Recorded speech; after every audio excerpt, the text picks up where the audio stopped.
Hey, Matt Scratch here. Today I'm going to do something a little bit different. I've got a list here I made about a year ago. It's every car I've ever owned, and I'm just going to go through it and talk a little bit about each one and kind of what they meant to me. So my very first car was a 1976 Chevy Nova four-door, and it was a six-cylinder automatic. It was brown and it was extremely rusty, and it was given to me by my mom's friend, and I was only 11 at the time actually, and it was abandoned out in the field for about a year before I got it. So I actually took a few trips out there. It was a few miles out of town, and I rode out there on my bicycle to work on it a few times, and I rounded up some used tires for it. All the tires were flat, and put a battery in it and whatnot, and we got it running, and my dad helped me out with that, and drove it home for me, and then put it in my parents' garage, and it went through several stages of me working on it. At one point I had the body all done up and I spray bombed it gold, and of course I wasn't happy with that later on, so I stripped it off and started doing more work to try and make it better, and change the color, and the color changed a few times. It was blue with some rust paint one time as well, and I took the whole front end off of it, the subframe out, I get everything, rebuilt all the front suspension. My dad helped me with a lot of that. I degreased and cleaned up the engine, and all that sort of stuff. And in the end, I actually cut it up and made a custom bodied car out of it.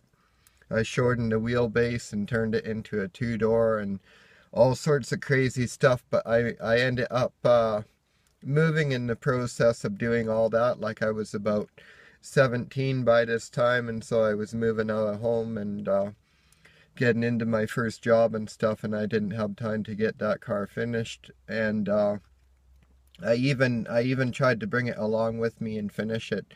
It traveled many places with me, and I had it for over 10 years. And sadly, in the end, it just I couldn't afford to keep moving it with me, and it ended up going probably for scrap metal. I don't even know what happened to it. I left it at one of the places where I worked, and I didn't bother asking because I really didn't want to know what became of it.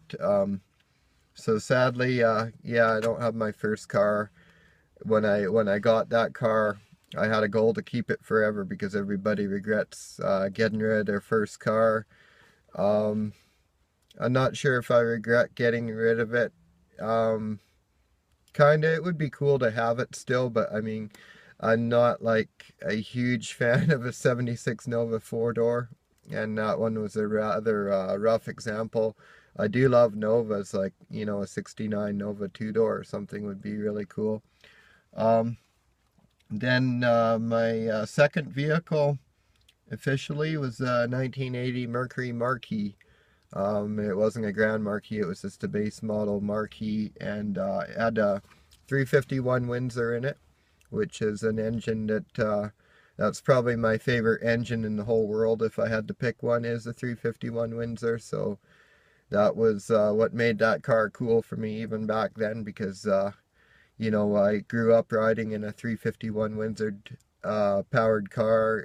It was a 78 LTD, two that my parents had actually, and they brought me home from the hospital in it, and I rode in it everywhere up until I was about 7 years old. So 351 Windsor is kind of an engine that's near and dear to me. So yeah, other than that, there was nothing significant about that car. I did a spray bomb paint job on it again. I was about 12 or 13 at the time, and I actually won it in a school door prize. It was a door prize at the high school drama night, I should say, at our local high school.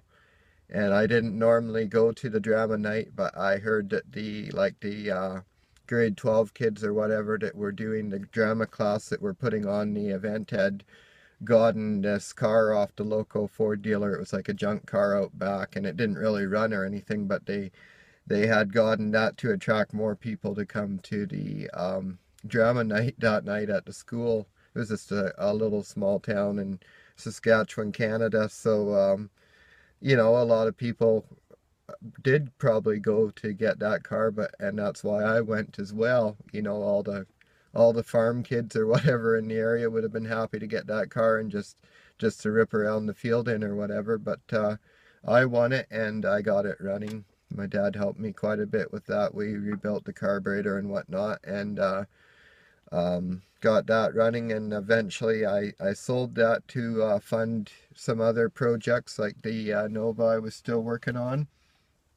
And then I ended up with, well, I had an old snowmobile, old Arctic Cat snowmobile, and I traded that straight across for a 1981 Mazda RX-7 with the rotary engine in it. I was big into those cars back then. I'm not sure why. It's just I like things that are different and unique, and it was something that was interesting to research, and when you own something, it's more interesting to research it than if you don't own it. So I guess I owned one for that reason, and I did quite a bit of work to it.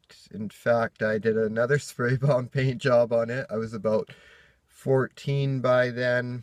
I still had that car until I was about 16. I sold it when I was about 16. And somewhere in between there, I also put a Subaru powertrain in it out of a 1983 Subaru four-wheel drive wagon. And it wasn't going to be four-wheel drive, but I was using that Boxer engine. It was like a 1.6 four-cylinder Boxer engine, and then the Subaru transmission had shafts, CV axles coming out the side, and also a drive out the back. And so I was just gonna use the rear drive, which I believe would have worked on that car. That was, their old school, had a manual shift into four-wheel drive and all that. So yeah, we were gonna do that. We never quite got that car running. My dad was helping me with it, and neither of us at that time were that knowledgeable on like the electronics of the car, because that car was actually fairly sophisticated with the rotary and stuff. It had some onboard computers at the time and stuff, and we didn't handle that part well, so we never got it to a running stage. We also didn't have welding equipment at that time, so I did have like the motor mounts fitted and ready to weld in, but they weren't welded in, and so I sold it in project stage. I had a lot of unfinished projects. I mean, I think a lot of car guys can identify with that. You hit a hurdle and you take a break from it, it gathers dust for a while, and you move on to something more interesting. It happens, and the ones that get done are that much more special because of it, because they're the ones that you were interested in enough to power through those hurdles on. So I don't think it's necessarily a bad thing to let a few go. Those are, if you're willing to let it go, then it doesn't mean enough for you to put the time into, I guess. Okay, and then the fourth car, I found this car laying upside down in a field, and at the time, I think I was 14 or 15 at the time, and it was the first time I'd ever laid eyes on one in person, and it was beautiful. Like, it just took my breath away, just even laying upside down. And that car was a 57 Plymouth Savoy two-door sedan, and to this day, that is like number one for me. There is probably not a better looking car in the world, in my opinion, than a 57 Plymouth. I absolutely love those cars, and so I bought that for $100, which wasn't easy at the time. I remember I was really broke, and I had to wait to get my Christmas money to buy it, and I phoned the guy on Christmas Day. I kind of knew the guy anyways. Phoned on Christmas Day and brought the $100 over and paid for it so I could say it was mine. And then that spring, I went and flipped the car over using this come-alongs jackalls, and flipped it over onto a pile of tires. And then I I left it at the farm where it was at for a bit, and ultimately I had my driver's license by the time I moved that car home. So I must have been about 15 when I found it and bought it. And so yeah, we towed it home with my little '88 Nissan pickup, which was what I think that's the next vehicle on the list. But yeah, I towed it home with that, and I jacked up the roof just using a hydraulic bottle jack, and I had a timber across the door frame there and jacked the roof up and actually got it pretty nice again. And the car was restorable, but it was like as bad as it could be and still be restorable. So the same thing, I got sidetracked with life and with work and different things like that, and ended up selling the car. That's one I really did regret. But anyways, moving on, I'll talk about that a bit later because I did purchase another 57 Plymouth since then. Okay, so '88 Nissan Lowrider. It's a single cab D21 hard body. There's a few things people call it, but anyways, not that special of a vehicle, I guess, other than this particular example. I was standing right next to my grandpa in 1992 when he purchased it, and he died a short time later, so it means a lot to me, and I mean, so many memories with it. And it was a vehicle my brother learned how to drive on, and I kind of learned how to drive on it too, I guess. It was my first vehicle that I had insured and played it and drove legally. I drove quite a bit in the field and stuff beforehand. So yeah, but I had a lot of fun in that truck too. They handle really well, those little trucks, and they'll take a beating. So, you know, it got subjected to a lot of drifting and burnouts and different things of that nature. Just general horseplay as well, as it dragged a lot of my early projects home. And I used to rent big trailers and tow with it and everything. I mean, literally the trailer hitch on it was bent from towing stuff. So, and as we still have that truck, that's the cool thing. That truck is in the back of my shop. I'll show it in a video one day, but it's kind of got junk piled on it right now and stuff, and it's been collecting dust for a long time. But it is a project on my list. I plan on putting a V8 in it somewhere down the road. My grandpa was actually a huge Ford fan, and he only bought that truck because it had super wide door openings, and at the time he had bone cancer and it had gotten into his hip, and he was having trouble getting into any vehicle. So and he wanted a little pickup because he was still gonna haul firewood even in his old age. So he got that one. And I don't think he really liked it. I'd like to believe that he fell in love with it in the short time he owned it, but I don't think that's true. He was American. He was a Ford guy through and through, and I don't think he liked having to own that Japanese truck, but it sure won us over. I mean, it's been through hell and back in our family, and it just keeps on ticking. In fact, my dad hit a deer with it back in 2010. Is the only reason it went off the road to start with and became a project. Otherwise, someone would probably still be driving it, because it's always been that kind of rock in our family that when somebody needed a vehicle to drive, it was there. So next vehicle was just a parts car for the 57 Plymouth. It was a 60 Belvedere 4-door that I found in a field, and I got it because it had the correct engine and stuff that I wanted, the 313 polyspherical V8.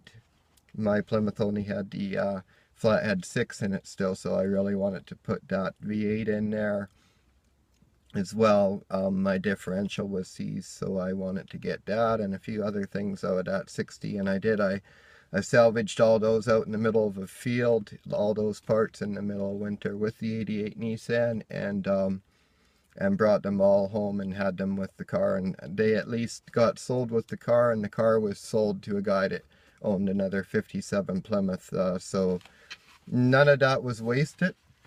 And then while I was in that field getting that car, I fell in love with another car that was sitting in the field, because as I mentioned, I like oddball cars, and there was a 1950 A40 Austin sitting in that field as well.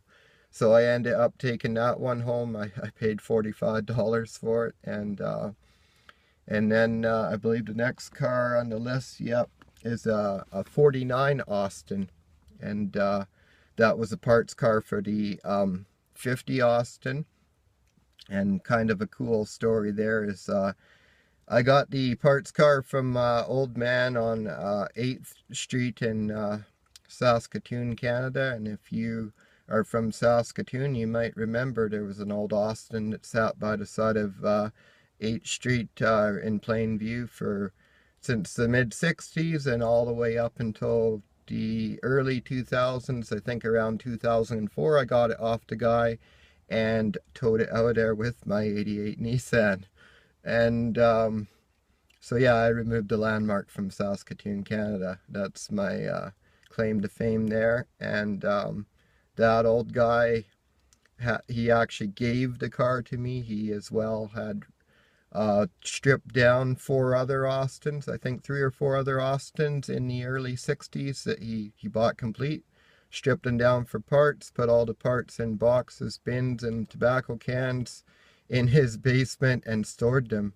And so I got everything I needed to restore my 1950 Austin to factory original condition, which was awesome. And I mean, that old guy, he was a pretty cool guy to talk to. The British Car Club said they had actually approached him a few times, and they didn't find him very approachable, but I guess he saw something in my personality that was different, and I took the time to sit down and talk to him about his life story and whatnot, and so that's how I got those parts. And I did later resell them, not for a huge profit, but I made sure they went to a good home, and the car did get restored as planned, and that was what the old guy wanted, and I wasn't able to do it at the time, so I made sure it went to somebody who could. So that's how that one ended up. Then after that, I had another field find. I used to just drive back roads in my 88 Nissan and look for cars, and in Saskatchewan, where I grew up, it's pretty laid back. You can kind of trespass, without worrying too much. So I used to often walk into farm sites, look at abandoned cars and whatnot. And one of the cars I ran across I'd never seen before. And I like oddball things. So when I never found a car I'd never seen before, I made it my business to get my hands on it. And that car was a 62 Consul Capri, which is an English Ford. It's a little sports car. They're kind of cool. They got bat wings like a 59 Chev on the back, and they got quad headlights on the front. They kind of slope down, and they're just a 2-seater, very sporty looking. I'm not sure how fast they actually are. They only had a 4-cylinder engine in them, but it was a very cool car. And I found out there was only 12 of them registered in North America at the time. And so I got a hold of the owner. It turned out I cut his mom's grass, small town. So, and so he gave me that car. And when I moved, I did give that car to somebody in the British Car Club. No money exchanged hands. I just gave it to him because it was given to me. And I've kept in touch with him, and actually he's sourced a lot of parts from overseas and whatnot. Like that car had no window glass and a few major hurdles like that, and that guy's been able to deal with that and almost has the car fully restored to original condition. So I'm very happy about that. I definitely did the right thing with that. I wouldn't have had the money or the resources to do what he's done with it. After that, 73 Mercury Comet. An older couple owned this car where I lived, in the town where I lived, and they used to drive it around quite a bit. So one day I approached them about it, and they were willing to sell. So I bought it, and it kind of looked like one of those little old lady cars that had never been touched. It was a little dirty at the time that I really looked at it hard. I was a little excited. I was only 16. And so yeah, I bought it, and to be honest, overpaid a bit for it. And when I got looking at it a bit closer, realized it had been patched up a lot. And in fact, when I went at the first rust bubble with like a wire wheel or whatever I was using, stripping disc, it literally just went right through. And I found like there was 2x4s and stuff in behind the panel just holding it out. And so yeah, I ended up doing a lot of body work on that car, but I did get all the rust repaired on it and patched up. And I painted it lemon twist yellow, and it was my first proper paint job with like a spray gun and using automotive enamel. I used PPG Omni single stage on that, and sprayed that. And I had that car about a year, and I actually drove it a lot. I put about 15,000 miles on it in that year. I was using it to commute to work quite a bit and stuff.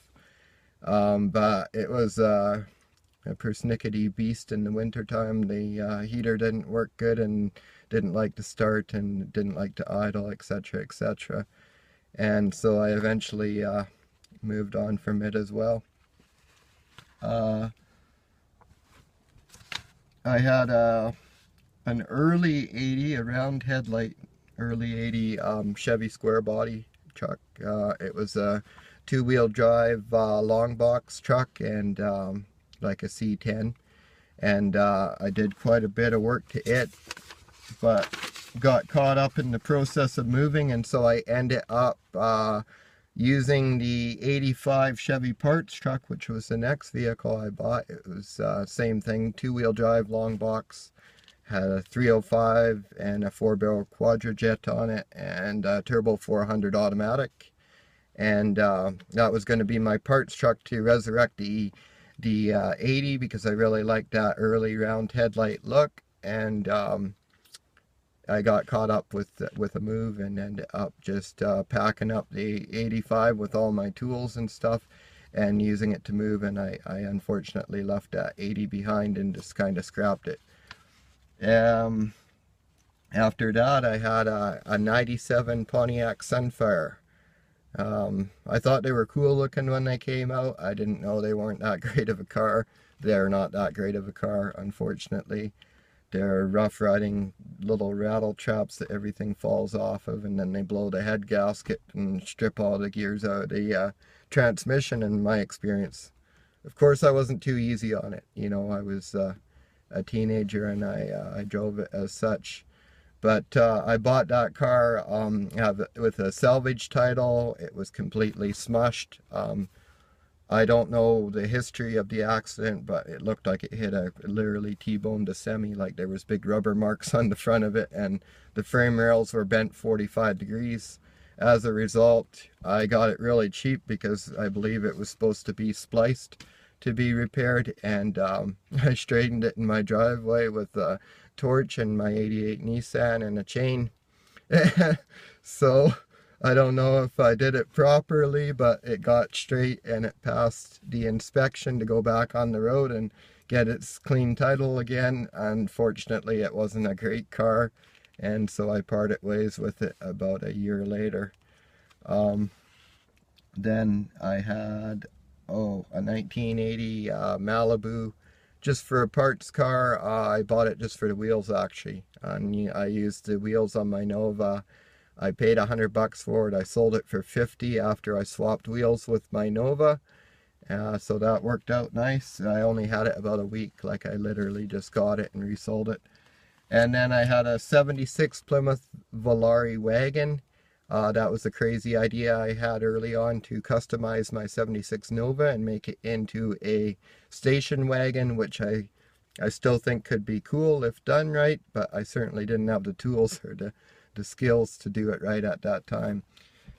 So I luckily abandoned that project. But I did cut the back off the wagon and store it in our backyard for a couple of years. So we kind of looked like white trash heaven at the time. I had cars scattered all over my parents' yard when I was young. So I thank them for their patience with that, and that really contributed to my knowledge on cars today. So thank you, Mom and Dad, for putting up with that, putting up with me with that. And so after the oh, I also had I missed one. I had a 96 Sunfire. That was a parts car for the 97. So yeah, I never drove it or anything. I just took the parts I needed off of it and then scrapped the rest. And 87 Chevette, that's a fairly significant car for me. I bought one, it was off my brother's friend, so we knew it was good mechanically, but he had painted the outside of it gray with industrial enamel, and the problem was is he didn't even put hardener in it, so it was all gummy on there still, and he did a very thorough job, meaning he painted over everything, even slopping onto clearance lights and window rubbers, etc., etc., and painted inside door jambs with it everywhere. So that was a huge mess, stripping all that off, repainting trim in black, and doing all sorts of creative things to get rid of that. But I essentially did a full body restoration on that car. I repaired any rust. I prepped it very well. I did all the priming and blocking to get it really straight and nice. And that was my first really nice paint job. I just did it in my parents' garage, but I wet the floor down, I wet the driveway down. I did it on a bit of a breezy day and let the breeze do the work and carry away the overspray, and it turned out beautiful. I painted it in a bright orange, Skittles Tangerine it was called. It was a Ford color from the 90s, and I mean, I got more compliments on that car. Everywhere I stopped for gas, anything, I got compliments on that car. I accented everything with flat black, and it looked awesome. And I drove that car for about a year and a half or something, if I remember right. Drove it a lot. I commuted a lot, did a bunch of long trips in it. And then I kind of got frustrated with how slow it was, because like you couldn't pass anybody. It just didn't have any power on the highway at all, and as a result it was pretty hard on fuel too, because it didn't deal with headwinds and hills well. 90 Grand Marquis, I traded the Chevette at my local Ford dealer for a high mile 1990 Mercury Grand Marquis. It was still in nice shape. The body was beautiful on it. It just had peeling clear coat, and the miles were up there, but it ran nice, solid 5-liter in an AOD. So I got that car, and I ended up painting it jet black. It had a gray vinyl roof, and then I painted it jet black, and I put wheels off of a 86 Lincoln Town Car on it, actually, and it looked beautiful. It was one of the nicest cars I've ever owned in all regards. So yeah, I was pretty proud of that one, but I did, again, I moved, actually I moved and I brought the car, but I had to sell it right away anyways. I was getting married and I needed money for both for the trip, because my wife is from the Philippines and I had to fly over there, and also for the rings. So that was a worthy reason to sell the car. I've still got the wife, so that worked out. That was a good trade in my opinion. 92 Crown Vic, I had that one when I was about 17, same time as I had the 90 Grand Marquis. I always have had like multiple cars at once, and it was a great car, really fast, didn't keep it that long, only about a year, never touched it other than to change the oil, and just drove it hard. It went like stink. I used to drive like 100 miles an hour everywhere in it, literally, and back roads, whatever. It had air ride in it too, but it only had steel wheels and it had dual exhaust. It was a weird car. The dealer actually suspected that it was partial police package or something like that, because it just didn't quite add up with the options, but it sure flew. I think it had a shift kit and whatnot in it. And then 27 Model T, just a T bucket. It was just part of a body, but cool enough, I figured I'd mention it. And I kind of just bought it and resold it. It was just kind of a flip deal for me. 84 Dodge Rampage, I bought that and turned it into a utility trailer. Actually, it was completely rotted out, and I took some other parts off it, like the seats I took out of it and stuff, and then I cut the back end off because it was a front wheel drive truck. It had like a trailer style axle under the back, so I was able to make a nice light duty little trailer out of it. Then I had an 87 Mercury Tracer, which is basically a Mazda 323, and I only had it a few weeks because the owner covered up a bad engine, but I did have some fun bagging on it until it completely conked out. It had broken rings, and yeah, so on the drive home, I didn't test drive it, and on the drive home it puked oil out the breather and whatnot big time. So that was a no-go, and lesson learned, always take a nice long test drive. And then I had 85 Ford LTD with 351 Windsor.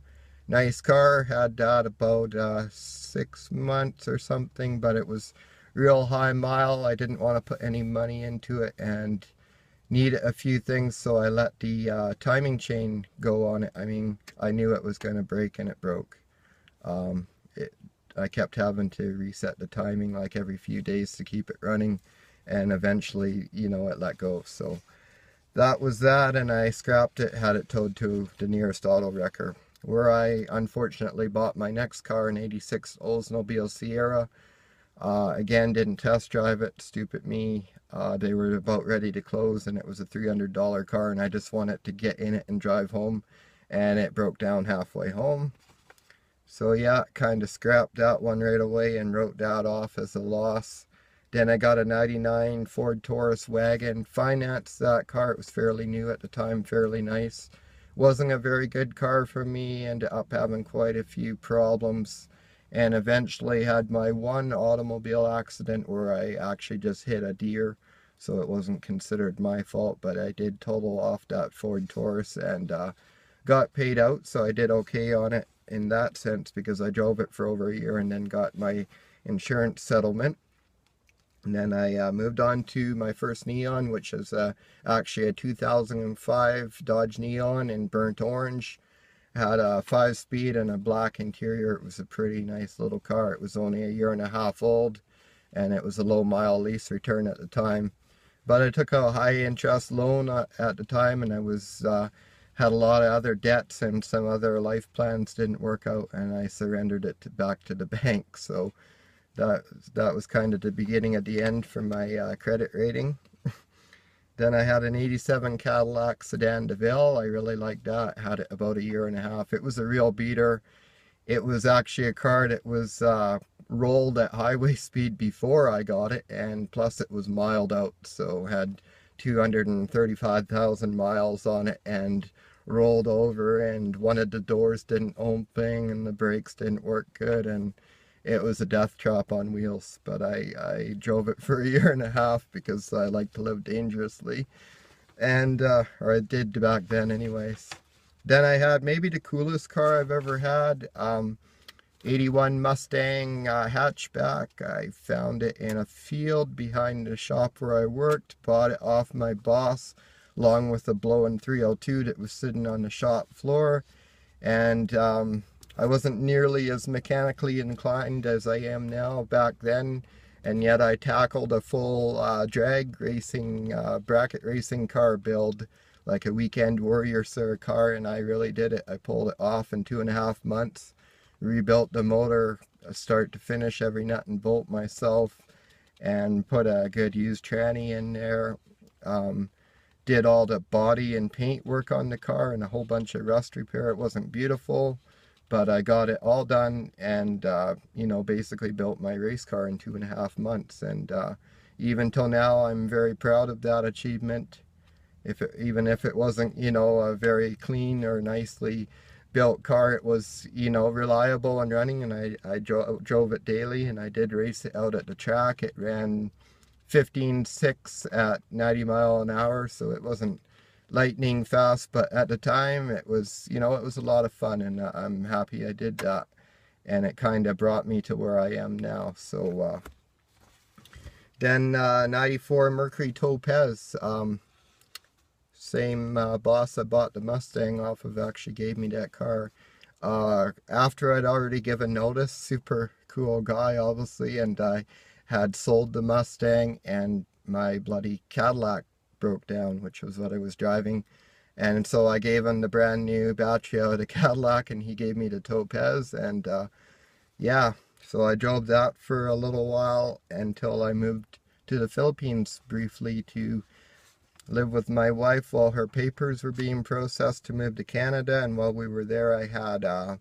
Suzuki mini truck there, and like a low cab over mini truck. They're only like 12 feet long, low 3-cylinder power plant in them. That was a lot of fun, really enjoyed that actually. And then I had after that I had a Toyota powered but local built vehicle that was basically it's called an owner type in the Philippines, and they're built out of scrap car parts, and so they can be bought affordably there. And so we had that too to pack farm supplies. We were raising pigs there at the time.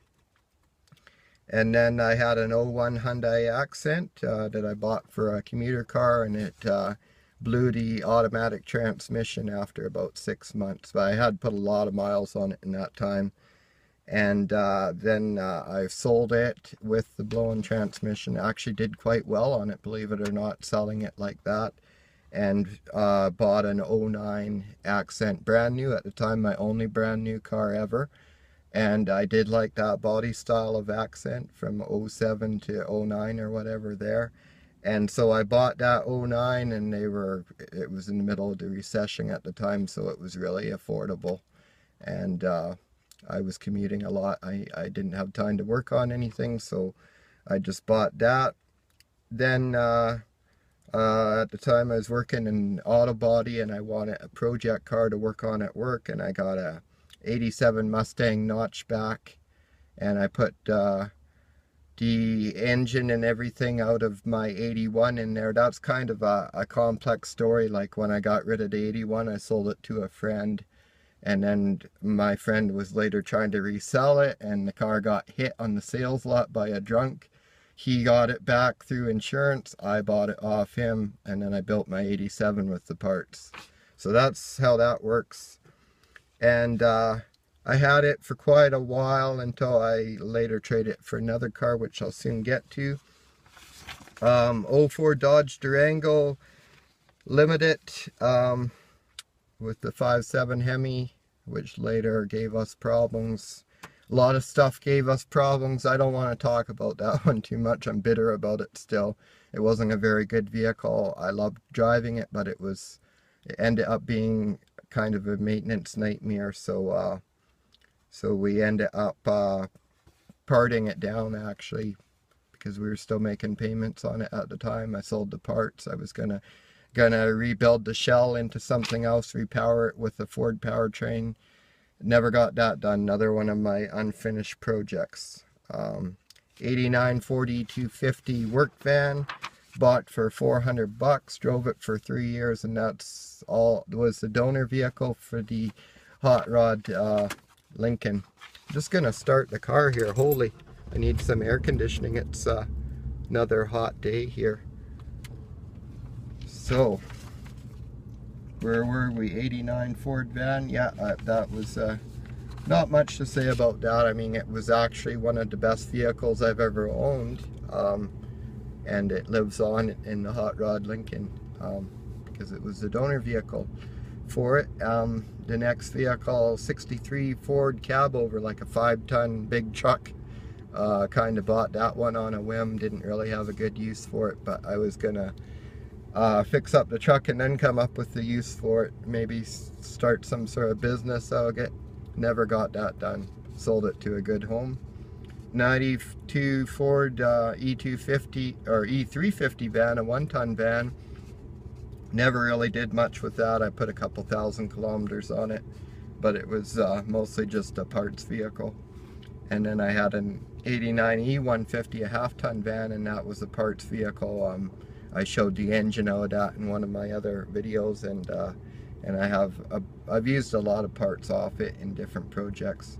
I had a 90 Ford F350 box truck, which I bought just to get the box, the cube box, to put on my cab over, and never got that accomplished because I sold both trucks. And then my 2000 Dodge Neon, that was my camouflage plow car. I loved that car. Had it 5 years, put over 70,000 kilometers on it. Did amazing things with it. Always used it around the shop to move other vehicles, and you know, it got me through snowstorms, commuting to work, and you name it.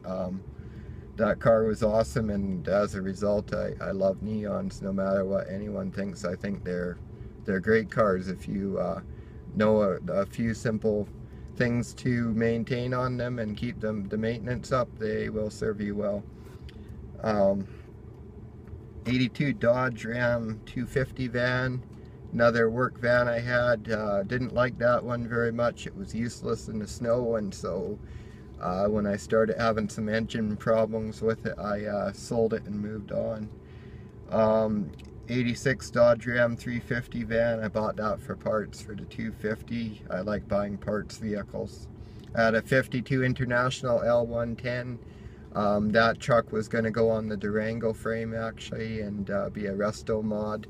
Never got that far with it. I had a 53 R Series, R160 2-ton International as well.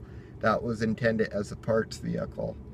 And then I have my 94 Lincoln Town Car still, the Hot Rod Lincoln with the 351 in it. And 90 Pulsar NX, I actually traded my 87 Mustang for that one, less the engine. I pulled the powertrain out of the Mustang and just traded the shell for a really junky 1990 Pulsar NX. It was black. So that's where my Pulsar NX addiction started. I bought it total impulse. My neighbor had horse traded another car that he was selling for that car, and like literally 2 minutes after he got it, I impulse bought it off him in the dark, or traded my Mustang for him rather, in the dark, and never really regretted it because the car was just so much fun to drive, and it actually served us well anyways. Even though it was a total pile of crap, it was a good car for us for the time we had it. 92 Cougar with 3.8 in it. That was another beater I had, and I had it about 4 months, and then sold it and did well on it because I kind of bought it, and then as soon as it needed tires and brakes and some other work, I just got out from under it and got nearly what I paid for it back out of it after driving it for 4 months. So that worked out. The Dodge Neon, the other 2000, the black one that I still have, I won't talk about that. The Toyota Avalon, I just did a video on the other day that my mom now owns. I kind of went over that in the video, so I won't talk about that, but it didn't work out. If you didn't watch the video, it wasn't comfortable for me, and I just I couldn't justify spending what I was going to spend on it for a car that wasn't comfortable and that I didn't really enjoy driving. So moved on from it, and then I got the 91 Lincoln Cartier that I'm sitting in now next, and then after that I got the 1990 beater Lincoln, and then we got the 88 Nissan Pulsar since then, the little red one, and then the parts Pulsar, the white 87 parts car, and then the 1979 vehicle that I've mentioned in another video, but I'm not ready to reveal what that is. When I do the video of me towing it home, I will reveal what that car is at the beginning of that video, so you'll have to wait. That will be uploaded hopefully Saturday night on the 19th. So stay tuned for that, and thanks for watching this video.